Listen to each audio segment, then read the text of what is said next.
Hello student, स्वागत है आप सबका हमारे इस चैनल में।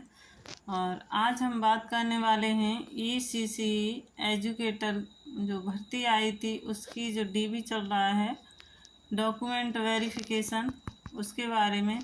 बहुत से हमारे जो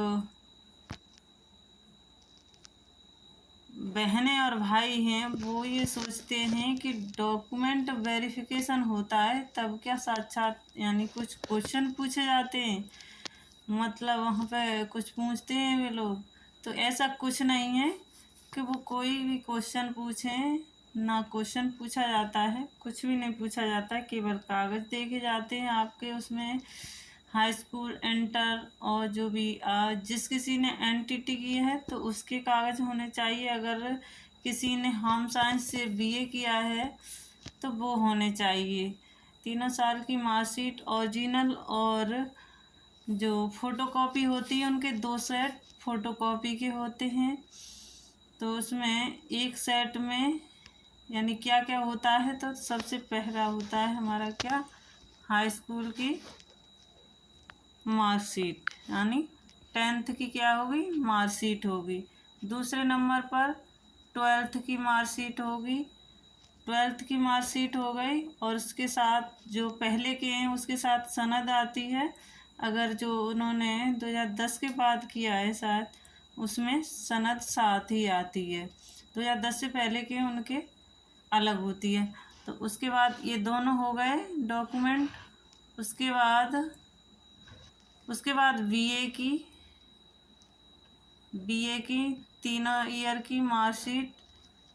और उसके बाद क्या होता है, या अगर आपने NTT किया है, अगर आपने NTT किया है तो आप NTT की जो मार्कशीट है वो ले जाएं। उसकी फ़ोटोकॉपी दो यानी दो कॉपी किसकी, 10th की एक एक अलग अलग करा लें, और 2 कॉपी इंटर की और 2 कॉपी इसकी BA की। और उसके बाद हमने किससे फॉर्म फिल किया है, यानी फिल कौन सी योजना से, यानी योजना पोर्टल है, सेवा योजन पोर्टल, उससे हमने फिल किया है तो उसका एक कॉपी। उसके बाद आपके पास जो भी Gmail, ईमेल, व्हाट्सएप पे जो भी मेल आया है उसकी एक कॉपी हो गई, ये हो गया। और उसके बाद एक स्टाम्प लेना पड़ता है 10 रुपये का।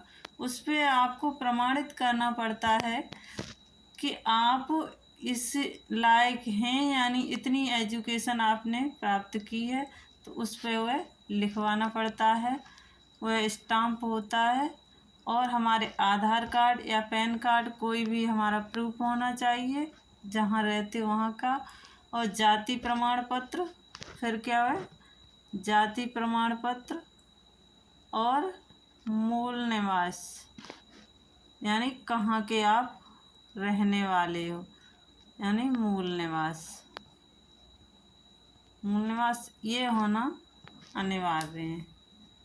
तो ये आप लोगों को समझ में आ गया होगा कि बहुत से हमारे भाई बहन वहाँ पर ये पूछ रहे थे कि अरे यहाँ पे कुछ पूछा जाता है, अरे भाई डॉक्यूमेंट वेरिफिकेशन हो रहा है तो वहाँ क्या पूछेंगे, वो का कोई साक्षात्कार थोड़ी नहीं है कि पूछेंगे।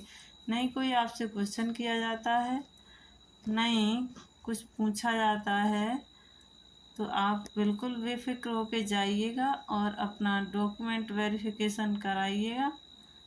और इससे और आगे की जानकारी के लिए हम मिलते हैं अगले वीडियो में। अगर कोई जानकारी लेनी है तो आप हमारे यानी चैनल में कमेंट करिएगा। Thank you so much. मिलते हैं हम अगली वीडियो में।